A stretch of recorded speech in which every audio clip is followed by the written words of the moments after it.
anymore. But yes, talking about inclusive marketing, what is the topic session? This session topic right now. So we talk a lot about inclusivity all around these days. DEI is one of the core values that every organization is trying to build up. They're trying to adopt in their organizations. I think marketing professionals are also trying to incorporate that in the same. So I have a question to both of you. How do you see DEI? And what do you think brands can do to actually, incorporate it better in their marketing campaigns? Not only in a situation where it's only related or restricted to tokenism, but it actually makes an impact. Hi, good afternoon everyone. So thank you so much, Ipshita. I would like to introduce myself as a child of inclusivity and diversity. I come from an army background. My father's been in the army, fought the 71 war that liberated Bangladesh, and he retired as a lieutenant general. So I've been brought up all over India, changed schools multiple times, lived in different cities, finally got married and came back to Kolkata. So I understand what inclusivity and diversity means. So when you ask what does DEI mean to you, so I feel it goes a step beyond token representation, right? In my keynote address when I spoke about DEI, you talk about diversity, you talk about equity and inclusivity. Now, a lot of times, why we use the word equity and not equality is because equality is a word, is a bit like a mirage. It's like a mirage. You are like trailing a mirage, and you feel there's water out there, and then you keep, and then you feel that it's not water. It's just something that you build up in your head. So I think equity goes a step further when we talk about representation, because here you're giving equal opportunities to people. So here DEI doesn't mean that everyone becomes equal. It means we are giving an equal opportunity for brands or for marketing people to incorporate the DEI principles. So that means equity going a step further than equality. Equality is everyone is equal. Equity means equal opportunities. So I think when we talk about token representation, we need to understand that tokenism is good to an extent. Tokenism also helps because it drives the hate away. Perhaps some people are cynical about keeping different models who perhaps look a little different. The skin color is different, the color of the eyes or the shape of the eyes is different. They might not look like mainland Indians. That's what people say, like people in the Northeast, right? So when you put them in advertisements, they feel included. You put a model who has a different complexion than the stereotypical fair and lovely, right? Why do you think fair and lovely advertisement face the flag? Because they say, what is this fair and lovely? You mean to say people who are fair are beautiful? No, it means, so they had to change the name. They had to remove that word fair, right? And make it all encompassing, make it inclusive. So brands today are also having re-strategizing how the communication ought to be. And if they feel that brands are looking at making women look, like ripped thin, or making, or trying to promote some kind of a color discrimination, a lot of models and influencers are refusing to be part of it.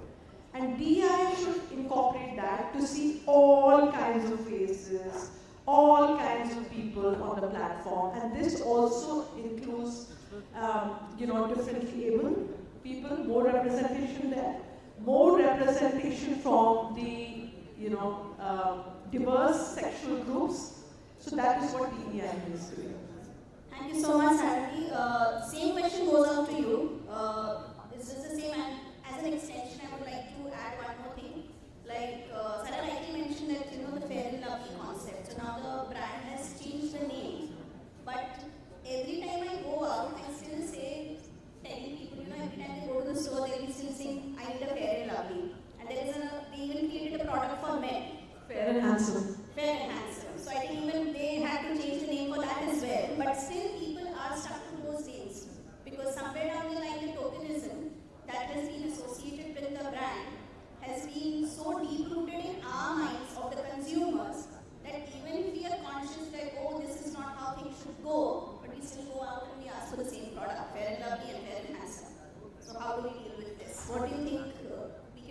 differently.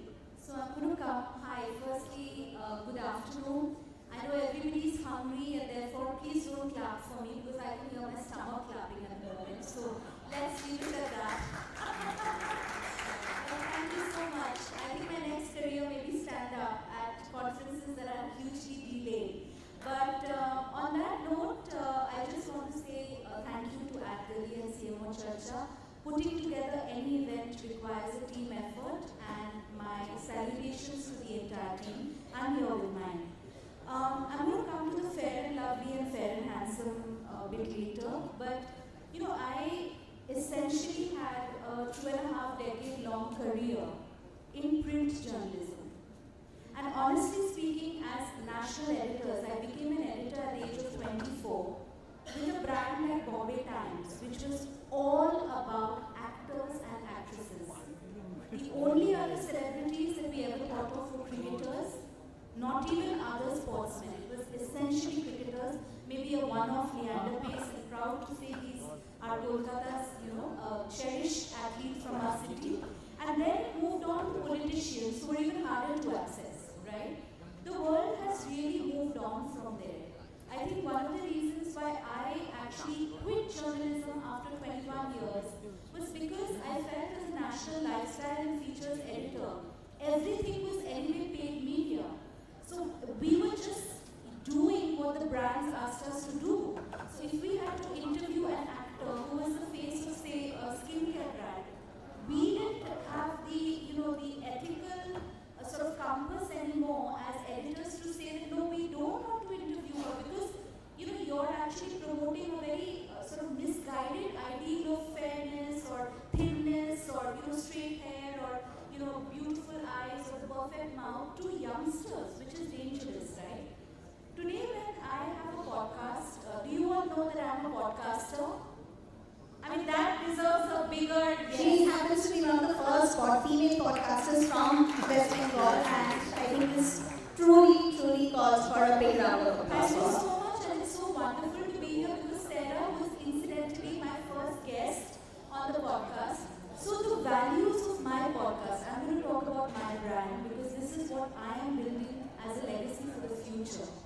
First of all, traditional media and marketing have totally changed. While I'm not a big supporter of this influencer marketing because I think we are creating Frankensteins. And what we are doing is we are pushing a young generation towards a dangerous pursuit of celebrityhood. People are starving themselves, they are paying obscene amounts to videographers, graphic editors, video editors just to get, social media agencies just to get a number of likes on their feed, which I think very dangerous, right? The ethics of my brand is you'll notice if you take a minute, swipe out your phone and go to my channel straight up with Shree, you'll see a lot of Tollywood celebrities, right? So you may ask me, Sreemoyee, you're sitting here on a panel talking about tokenism when you have so many Tollywood celebrities. But the idea is, who are they when they are not promoting a film? Who are they when they are not campaigning for an election? They have to be popular to the masses. Who are they when they are just themselves and they can talk about their emotions? What happened to emotions in storytelling? Wasn't that supposed to be the crux of good journalism? That we react to a story because we feel for the subject, we feel for the cause, we feel for that nation. Today, even people putting out stories on Gaza, people putting out stories on the heinous Kundu, some are just doing it because it's a hashtag or a viral trend. That's what I want straight up Shree to break. I want conversations to become meaningful. I don't want networking to be used as a buzzword at events. I want it to be connections. What happened to conversations where we connected with each other? When I interviewed Saira, I was very interested to know the power dynamics between her, she's contesting the elections, and her husband, who is an established politician. Because there is a power struggle. Marriage or any relationship, explores the power dynamic. When I spoke to my Guru Chatterjee, I wanted to know how he overcame a period in his life when he was completely, blacklisted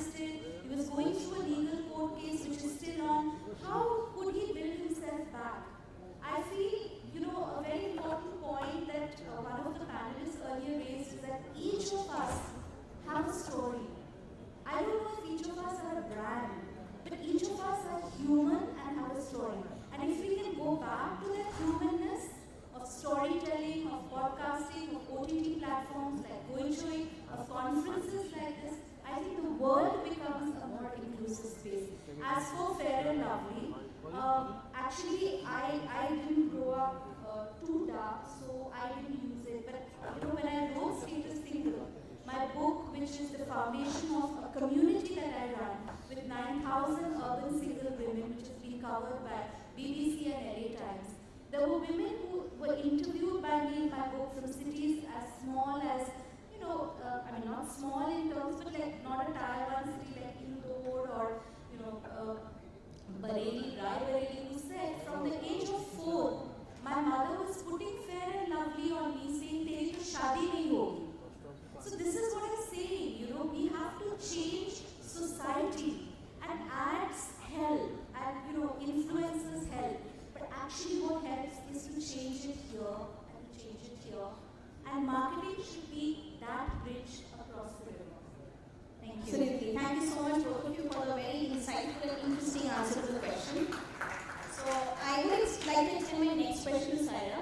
The question is basically, we've been discussing about how inclusive marketing has to work, what it means to us. But do you think there are ways or there are any strategies that brands should actually take up, or strategies that we should implement as brands, which will not only assist in breaking the barriers, but will also, help in changing the minds of people? What are the strategies people should take? And if you can give us some examples of some brand campaigns. Sure. So now Shree was talking about, her podcast that, people might say you've gotten eminent people from Tollywood, or you've got, established names in politics or whatever it is. And why then? Because everyone has a story. Everyone might not be a brand, but they have a personal story, right? So the idea, whether it's a podcast, whether it is a marketing strategy, whether it's a brand engagement, the idea is to engage with as many diverse voices, faces, communities as much as possible, so that it reaches a more larger segment of audience, right? If now Shri is just interviewing one, kind of person and doesn't, engage with the whole, dynamics of, the other side, then it will sound very monotonous, boring, and people do not like it. People like engagement. People like a difference. People like diversity. That is what India is all about. Now, secondly is, I think, cultural training in organizations and brands. I think that is very understated. We do not have culture training. We do not have engagement workshops. And, when we talk about hiring, right, there has to be inclusive hiring. You can't be like, okay, today I'm from this particular state, I'm going to hire people from my state because I'm comfortable with the language, I'm comfortable with the last names, I'm comfortable with the way, the food habit is. When you test the waters, when you hire people for their ability and not for your comfort level, the person who's best fitted for the role, irrespective of the community, irrespective of where you come from, that is the true test of the DI principles in an organization. Okay? Now, fostering psychological safety, right?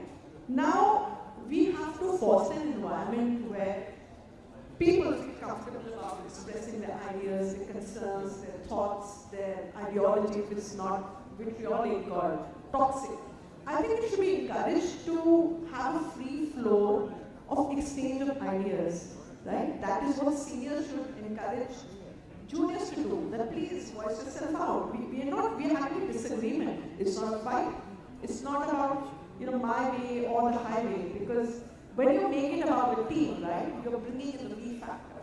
I win, you win, we win, win. It is not I win, you lose. It's always taking the team together.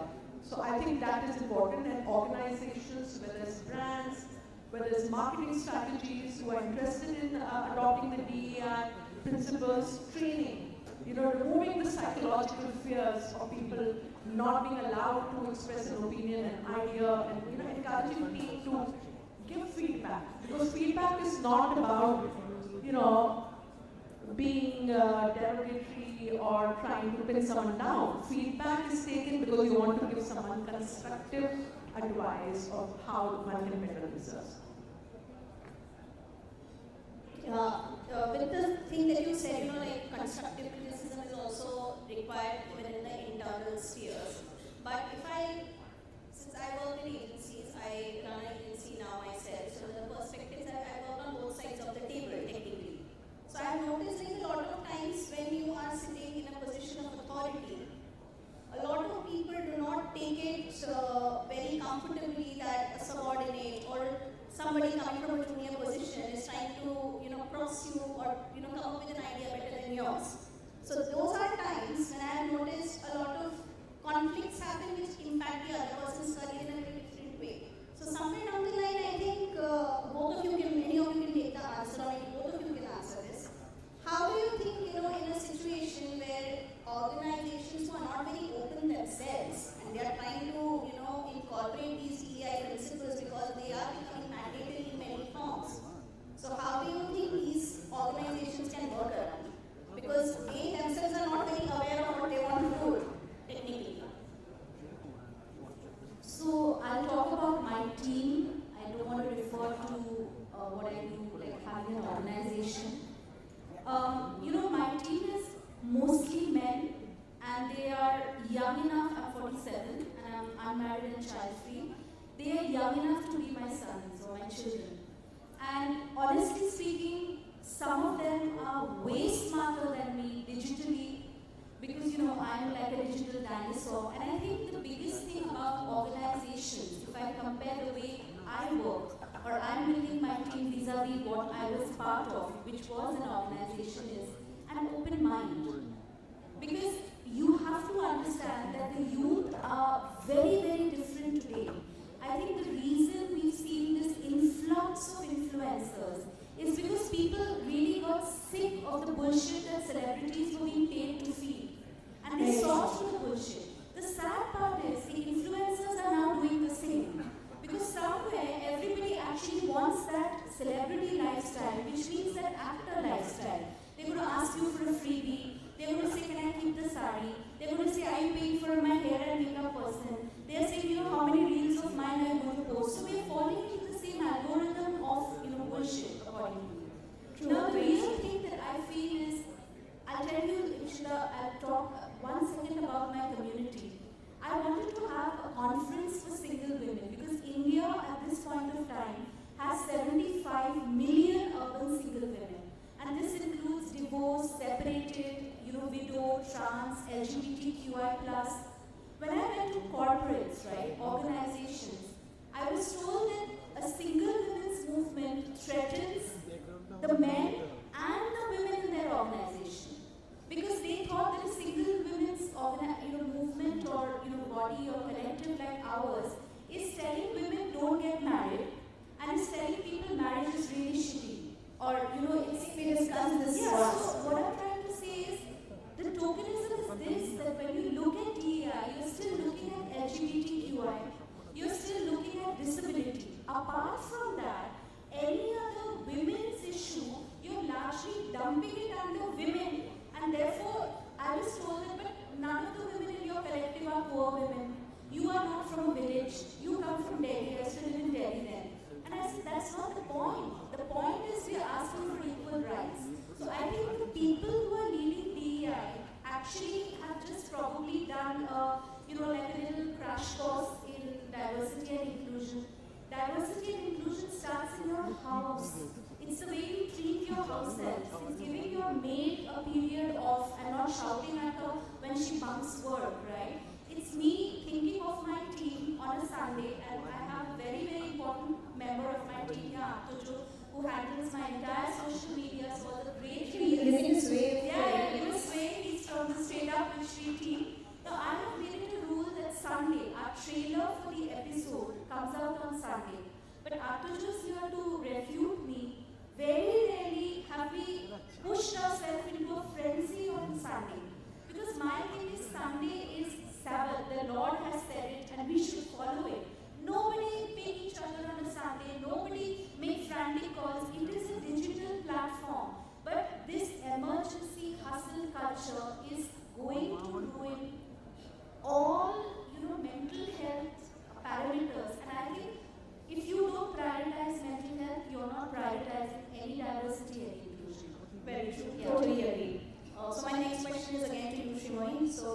into journalism for a very long time, and you have been advocating for women's rights, and your books have actually amazing anecdotes about women and how they explore their sexualities, how they are exploring themselves, and your community also is brilliant. And I happen to be a part of it as well. So I want to ask you one interesting thing. What do you think brands or businesses can do so that we can what do I say?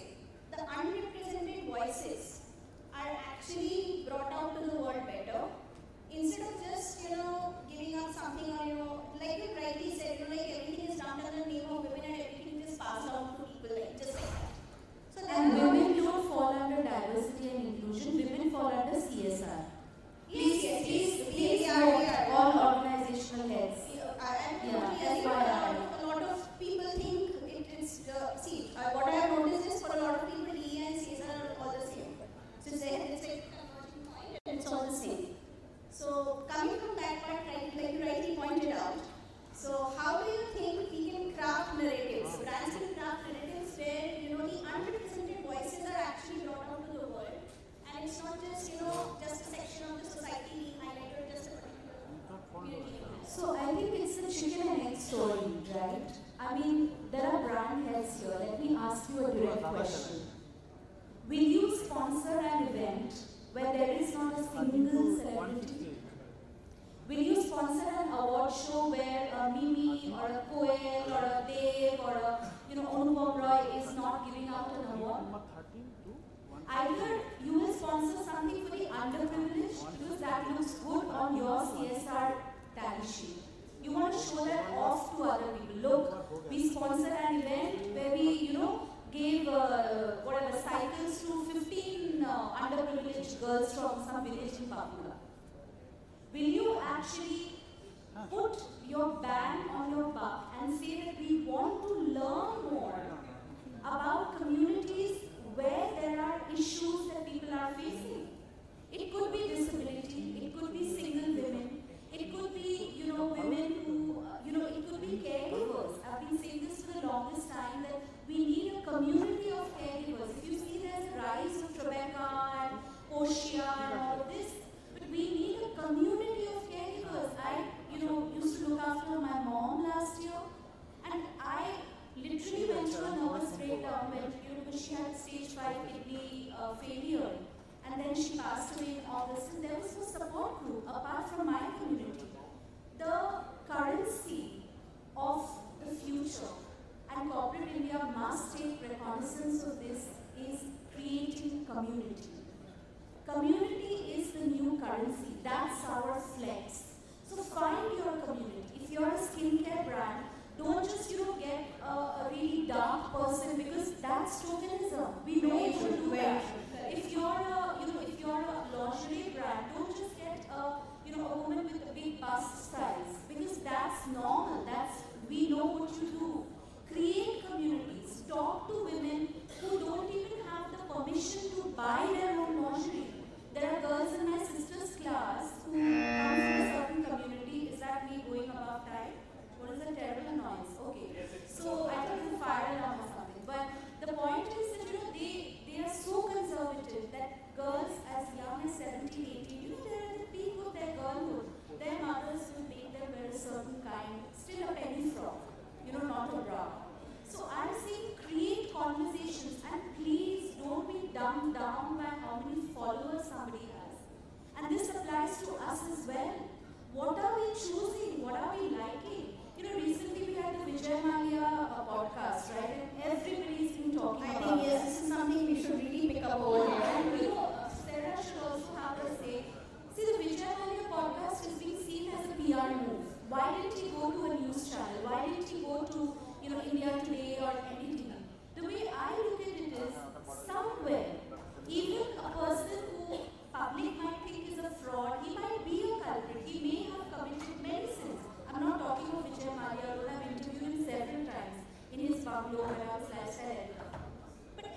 position of a community manager. And every time it talks about digital communities. And that is when I wonder that how long are we just going to stick to digital communities and not come to the ground reality? Because your audience is beyond the digital space. A digital community can also be a community, Ipshita. My Agreed, podcast but it's not helping that much. Yeah, my podcast community, I look at it as a community. Every week I tell them a story. And sometimes they say, why did you bring this person? He's from this political party. That's all right. We have to take the heat. But the point is, create a community. Any which way, if you're an influencer, if you're a mom, right? You're just somebody who's suffering from postpartum depression and you've taken to the internet. Just be yourself. The point That's is, very important point that she made. nobody Be is yourself. being themselves for themselves. We are being ourselves because we want others to still notice. And that is dangerous. And we are all feeling this Frankenstein. We are all to blame for this. Thank you so much for the very insightful point. I think we already got a siren buzzing for us. So should we go for another question? I think everybody is. So I think we'll take a closing comment from both of you quickly on how it works. What's the question now? So we discussed a lot in detail about how DEI, CSR belongs together and all of that. So I just want to ask a quick question and wrap it. Since DEI and CSR both are under scrutiny by everybody, not only by the corporates, even the government and everybody. So how do you think we can measure the impact of that? Is there a way we are measuring the impact? So there have been strategies within the organization. There has to be a tabulation to measure, what aside the CSR, marketing strategies also need to be under constant reevaluation to see, because everyone has goals, whether it is a 3-month goal, whether it's a 6-month goal, all companies, brands work with certain strategies to base, right? So firstly we need inclusive language, avoiding stereotypes. I spoke about stereotypes, right? Like the housewife and the who only takes is a decision maker or bike serve. Why can't a man take the decision of bike serve? Why does a man have to take a decision of buying a Sandro or to take care of financial, engagements, right? So now, firstly, breaking stereotypes, cultural training, there has to be constant training and evaluation, there has to be tabulation to see where organization is heading as far as the DEI parameter is concerned, because DEI is something that is non-negotiable. We need to have the DEI. Because you look at the survey, right? 60% of Americans say we want DEI principles incorporated, in our marketing strategy, and India as well. Because end of the day, if we just going to make it about oneness, right? One person, one language, one religion, one ethnic group, one thing, it doesn't work. Because India is much, much more than that. And I think, we need to break stereotypes. Like, for example, I think we had a plus size, right? There were a few brands who started introducing plus wear swimwear, plus wear lingerie, plus wear western wear, which is so inclusive, right? Because brands generally cater to size S, XS, or M. There was nothing beyond that. And there were various brands who started incorporating the plus size, which was beautiful. Why should only thin women wear a swimsuit? Why should only a Barbie doll wear a bikini? Swimwear should be for everybody. I think that was a very good example. Thank you so much. I think that was an insightful conversation with both the amazing ladies. And thank you everyone for being so patient.